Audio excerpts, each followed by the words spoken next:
সুইজারল্যান্ডে যুক্তরাষ্ট্র ইরানের অনুষ্ঠিত হতে যাওয়া বৈঠক স্থগিত হয়েছে।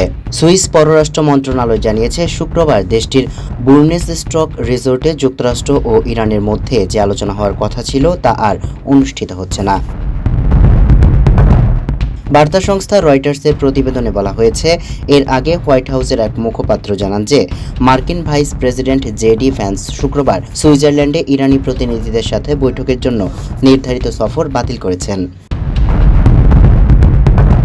এই বৈঠকে তেহরান ও ওয়াশিংটনের মধ্যে যুদ্ধ অবসানের লক্ষ্যে হওয়া সমঝোতা বাস্তবায়নের বিষয়ে আলোচনা শুরু হওয়ার কথা ছিল।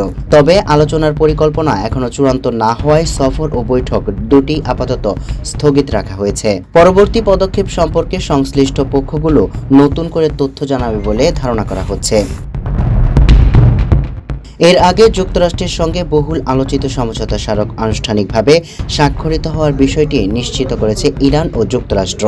দুই পক্ষের প্রতিনিধিরা সরাসরি উপস্থিত না হয়ে ডিজিটাল প্রযুক্তির মাধ্যমে ইলেকট্রনিক উপায়ে এই চুক্তিতে সই করেছে।